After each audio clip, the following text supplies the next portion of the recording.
Most women in midlife are trying really hard to do the right thing in the mornings. They're drinking lemon water, they're skipping breakfast, they're doing intense workouts, grabbing their coffee, and yet they still feel tired or puffy or anxious or struggling with belly fat. So today I want to walk you through what actually helps your metabolism in the morning and what might be quietly working against you. If we haven't met yet, I'm Dariella. I'm a registered dietitian and a functional medicine practitioner. I help women in their 40s and 50s support their metabolism and their hormones in a way that actually works for midlife. And the goal here is not some perfect hour-long morning routine. It's just about understanding what your body needs in the morning to feel safe, stable, and supported, because that's what actually is going to help your metabolism work better all day long. So first, let's start with what backfires.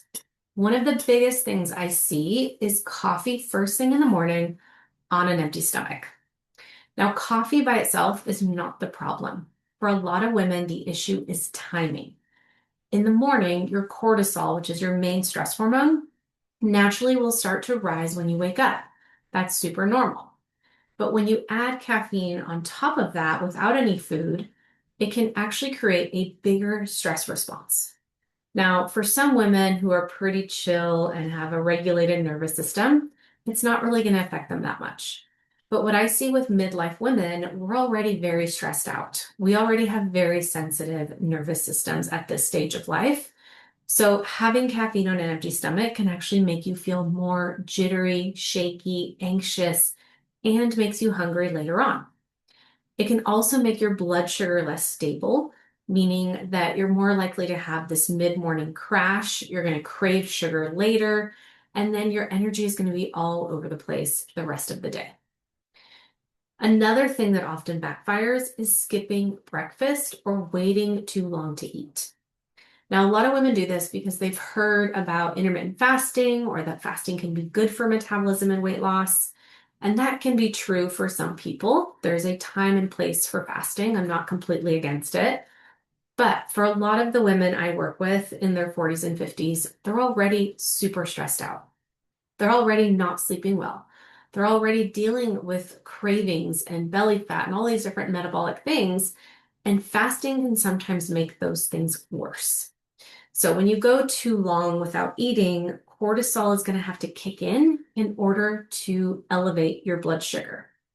That means your body's relying on stress hormones for energy because you're not giving it fuel for energy. And while that might feel okay at first, like even the first couple months, it's going to eventually catch up with you and you're going to feel very irritable. You're going to have cravings. You're going to start having those afternoon crashes. Your hair is going to fall out more. And might even have some overeating in the evenings to compensate. So breakfast is not magical. It's just that eating enough in the morning actually signals to your body that you're safe, you're fueled, you have the resources that you need so that your body doesn't have to stay in a stressed out state. The same idea applies to intense workouts first thing in the morning. If you're waking up rested, you're eating breakfast, you're fueled, your body might handle an intense workout just fine.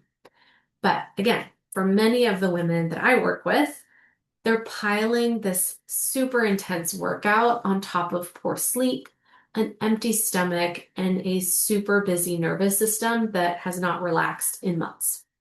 So when it comes to that situation, that intense exercise is just going to feel like too much. So instead of supporting your fat loss, it's actually going to drive cortisol up. You're going to end up storing more fat, especially around your belly. And that's just because your body is trying to protect you. So when some women feel more inflamed or puffy or exhausted after an intense workout, that's usually why. Okay, let's switch gears to what actually helps. One of the simplest and most powerful things you can do is get natural sunlight in your eyes first thing in the morning. This matters because your metabolism doesn't just run off food alone. It actually works off rhythm, or what we call your circadian rhythm. So morning light helps to set your circadian rhythm or gets it going, and that's your body's internal clock. It's a clock that helps to regulate when cortisol is supposed to go up, when melatonin is supposed to go down, how hungry you feel, how well you sleep at night. So when your circadian rhythm is more aligned with the day, your cortisol is going to rise when it's supposed to, which is in the morning, and it's going to fall in the evenings or later in the day, which is appropriate. Now that supports better energy in the morning and throughout the day and better sleep at night, both which are going to help with your metabolism. So this is not complicated. It's literally just 5-10 minutes, maybe outside, you drink your coffee on the porch, or just even sit by a window where you can get natural light in your eyes. Now, another big one is eating a protein-rich breakfast. This is one of the most helpful shifts most midlife women can do because protein does a few important things. First, it helps to stabilize your blood sugar, which means you're less likely to have those ups and downs during the day. Second, it keeps you full longer. That helps to control your cravings and all that random snacking later in the day. Third, it helps to support your muscles. And muscle is one of the biggest drivers of a healthy metabolism in midlife. Now, as estrogen shifts, women naturally lose muscle more quickly. So getting enough protein early in the day is one of the easiest ways to support your body composition, your blood sugar, and your energy all at once. That's why breakfast with real protein, like eggs, Greek yogurt, cottage cheese, a smoothie, will land very differently than just having coffee and toast by itself. This is also why I recommend pairing that coffee with some food versus drinking it alone. So you don't have to give up your coffee. I just want you to shift the timing of that coffee and make sure that you're having it with a protein-rich meal. Now, that simple shift will help you feel so much more steady, less jittery, and more in control of your appetite later in the day. Now let's talk about movement. Movement in the morning can be very supportive, but it has to be the right type of movement for what your nervous system is ready for. Now, I find that walking is usually a great thing in the morning just because it helps with that blood sugar stabilization, your circulation, your blood flow. It actually helps to reduce your stress, and it can give you a little energy or a little pep in your step without putting your body into a stressed out state. Strength training, also incredibly helpful and necessary during this stage of life. Like I said, we cannot afford to lose muscle at this age, and the only way to maintain it is by strength training.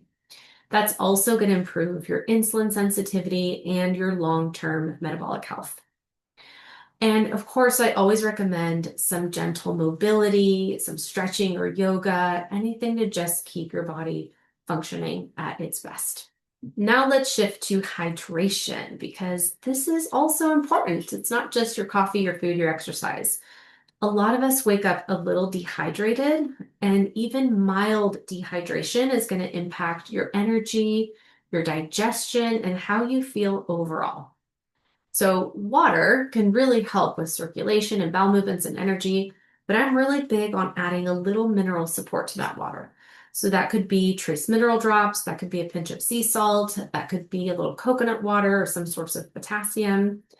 All of this could really help, especially if you're feeling tired and depleted very easily. You might be lacking those minerals. So no need for a fancy 12-step drink.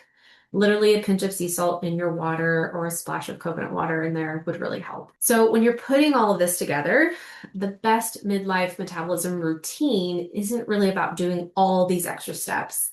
It's just sending your body the right signals. Light to signal that it's daytime, food to tell your body that it's safe, protein to support muscle and blood sugar, and calm movement to support your energy without adding extra stress.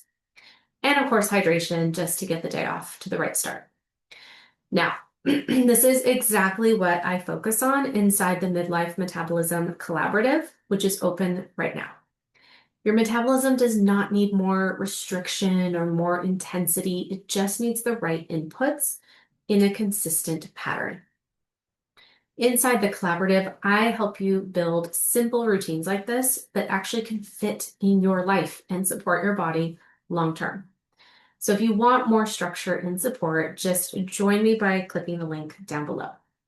And for now, don't try to change everything all at once. Just pick maybe one thing from this video to start and then see how it progresses and add a little more. All right, that's it. I'll see you in the next video.